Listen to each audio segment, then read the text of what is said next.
Hello, welcome into the first ever OU Nightly Sports Podcast. I'm your host, Hunter Cornejo. Alongside me is El Gedman, Oliver Schaefer, and Kevin Daniel. We're going to be here every single week to talk all things Oklahoma football. A lot of hype this offseason for the Sooners. They are ranked 10th in the first AP poll, 9th in the coaches poll. A big year ahead for the Sooners. Made the college football playoff a year ago, but lost at home. All right, quick recap on Team 131. The Sooners lost to Texas after John Mateer broke his hand. He comes back 17 days later. They lose that game. Then they lose to Ole Miss 2 weeks later.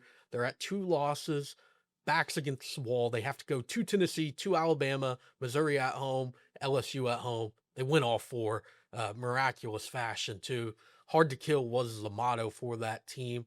Then home playoff game, December 19th, night game, under the lights, first ever playoff game at Owen Field. And the Sooners are up by 17 points in the second quarter. Now, although that was 8 months ago, that loss is still sticking with defensive end coach Miguel Chavis. It consumes me every day to win a national championship in Oklahoma. And I think that's the standard, you know. That's the ultimate standard. Now, once again, only one team gets to do that every year, you know. But going from good to great, moving the team.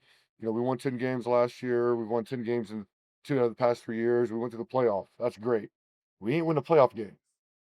Win a freaking playoff game. You're up 17-0. Go win the game. Like this is Oklahoma. We have 7 national championships. I'm tired. Once again, I love talking about some national championships. Let's talk about the new national championship. This is our going into our year 3 in the SEC. Why wait? And so the expectations are up here because the investment from our fans and our donors and our coaches and our players is up here. 10-2 with an offense that really they had a lot of issues. They could not run the football, and this team made the playoffs. It looks like it's only up from here, and this year could be a big one for the Sooners. Kind of transitioning into, I brought up the run game. Run game, huge topic this offseason. The Sooners averaged 118 yards per carry, or finished 118th in the country last year running the football. That's not, Oliver brought up Oklahoma Standard. That's not Oklahoma Standard whatsoever. And now there's changes there. DeMarco Murray left to go to the Kansas City Chiefs and bring in Dalen McCullough. And you also add in Jason Witten as the tight ends room. So the run game this year, what exactly are you expecting to see out of that unit? We'll start with L. Yeah, I mean, I do think there's a really deep running back room, which is good. I definitely think, Xavier Robinson, obviously, and then when you bring in true freshman Jonathan Hatton, who's looking pretty good, Lloyd Avant, hopefully a healthy Torrey Blaylock, it's definitely looking good. I think that OU season really does depend on the run game. I feel like if the run game isn't good, OU's not going to be good. So there's a lot of pressure on that. With a new coach, it's going to be interesting to watch, but I definitely think also with the addition of Jason Witten, tight ends should be better blocking the run game. And I really do think that these guys should be ready. I think they're looking pretty good. And from what I've heard from camp and everything, it sounds like the run game's going to get going. So I think that could be super beneficial to the Sooners and the offense this year. All right, Kevin, going to flip it on you.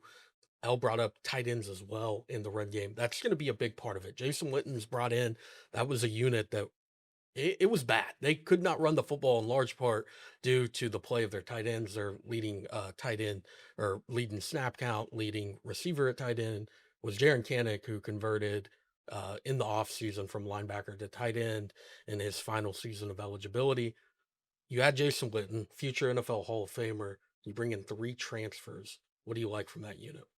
I'm going to quote Dari Noka when I talked to him at SEC Media Days. It brings legitimacy to that tight end room. Having Jason Witten, having a guy, everybody talks about the saying, to be the best, you got to beat the best. How about to be the best, you got to learn from the best? Jason Witten's going to be accepting a gold jacket out in Canton, Ohio in a couple of years now. And here he is coaching the next generation of tight ends. The transfer, as for the actual crew that they brought in, you have Hayden Hansen, a guy who has it all. From Florida, he has the SEC experience. 2 guys with SEC experience, actually. And then you also have Rocky Beers. It's a position group that, gets back to the traditional role of the tight end and the way that it's which is still evolving in modern college football and modern football as always. But the writing was on the wall when the leading tight end is transitioning from linebacker. Now, the biggest priority for Jason Witten is finding a way to get this tight end room more involved, and big part in the run game. He highlighted it at local media days. Here's Witten on what this tight end group has to do this season. We've got to establish, we're a part of the run game. Being the guy usually at the end of the line of scrimmage, you're an extension of the offensive line. And that's a tough battle going against, defensive ends and linebackers in this conference is, when the ball gets to us, we've got to be able to seal gaps. We've got to set the edge.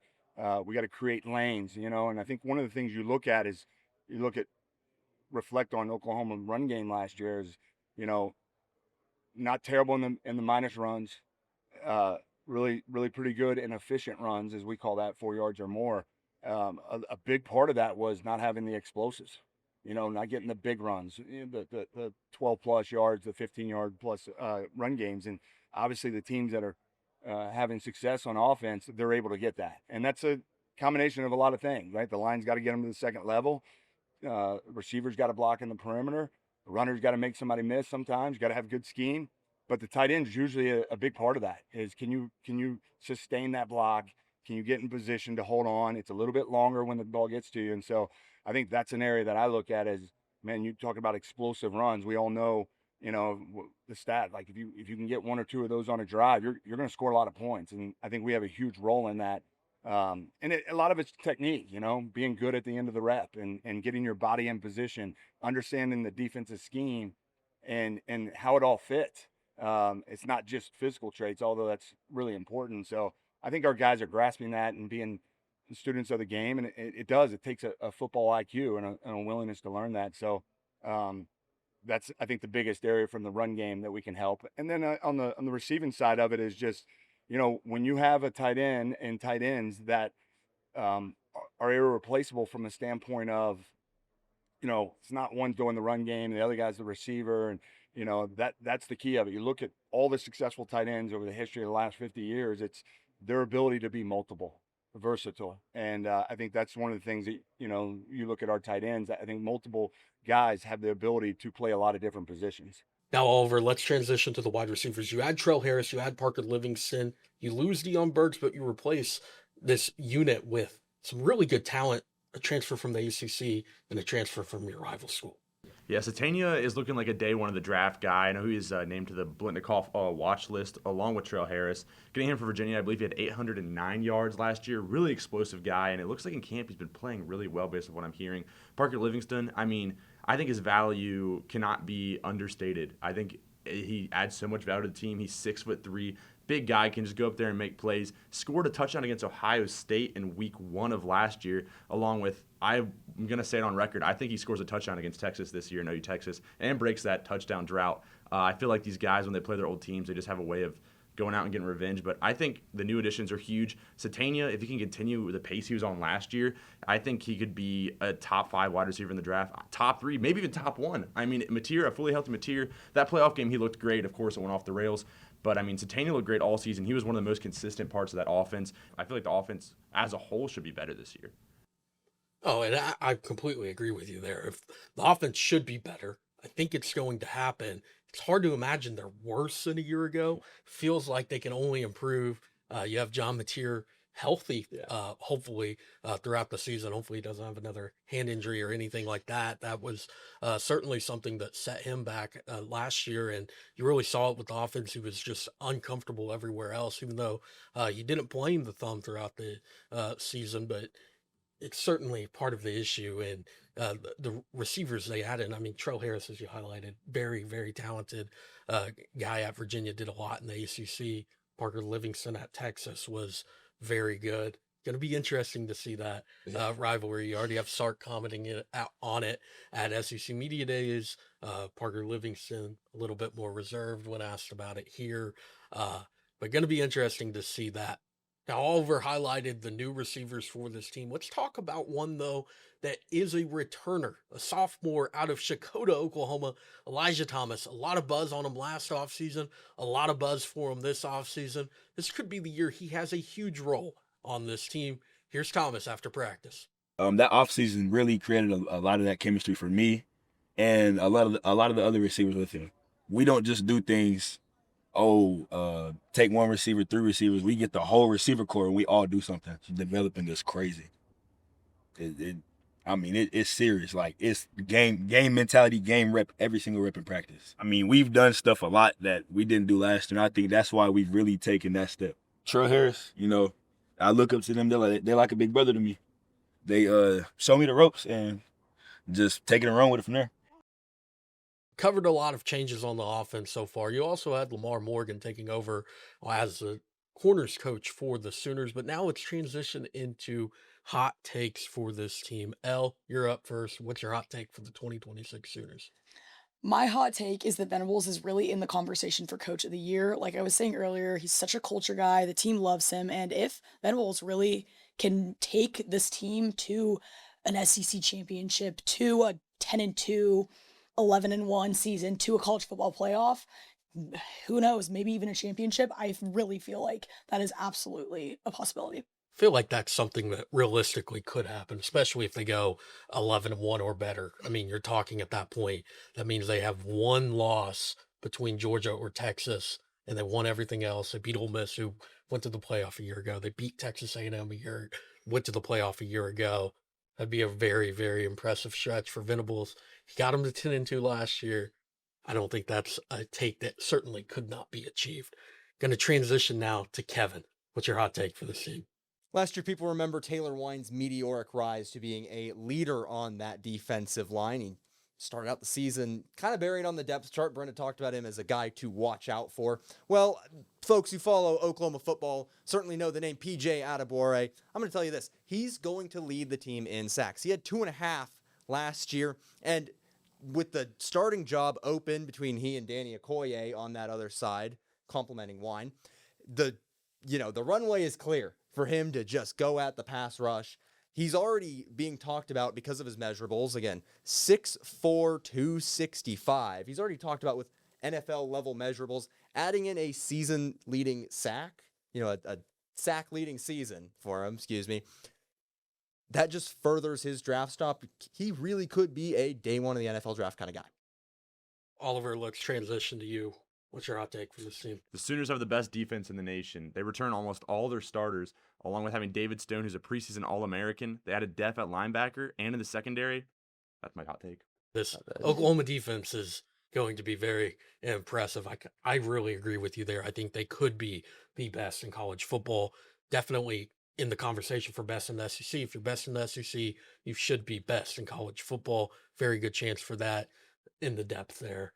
It's kind of a little bit of a question mark, but their starters, I think, is the best Venables had with the production you're returning. Guys that even haven't truly played a huge role yet. And Kevin highlighted PJ Adebawore. He was a very good player last year. Didn't necessarily show it in the stats, but he was doing his job. That's what you want him to do. And I think it's a big year for him as well.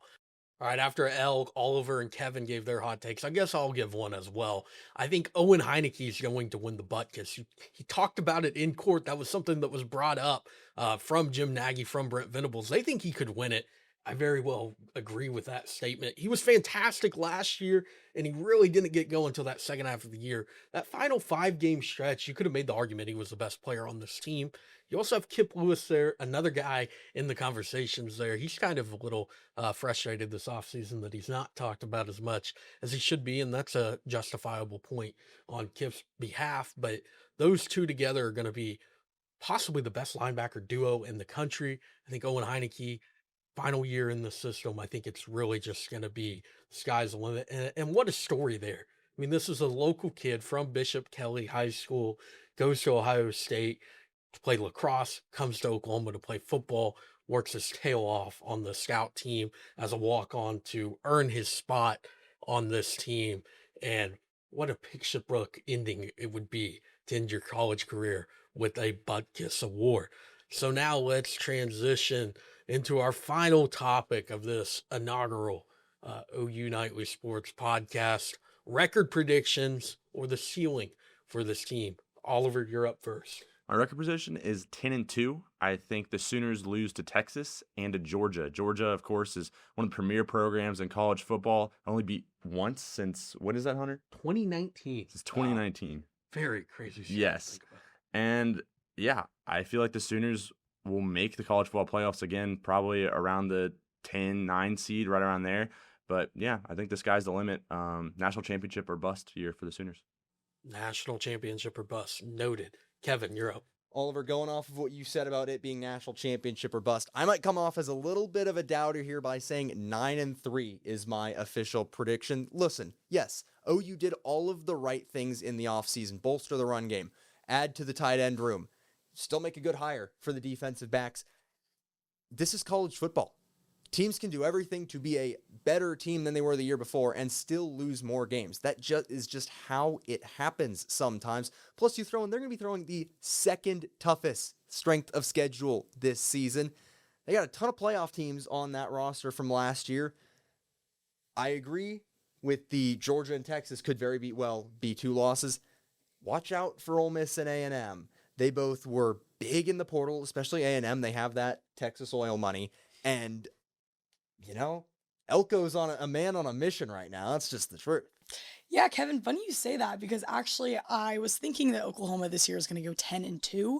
I think that one of the losses is going to be to Georgia on the road between the hedges. Going to be a real tough game. I actually do think Oklahoma takes home the Texas game for the first time in 2 years. Hopefully there's some offensive touchdowns in there, but I do think that Oklahoma is going to lose to either Ole Miss or A&M at home. I think those are 2 tough teams. Gonna have to agree with you there, Al. 10-2 is the prediction that I have. Oliver also having that same losses that Oliver has. Georgia, it's a very tough one. I can't pick Oklahoma to go in there and do it. I think they could.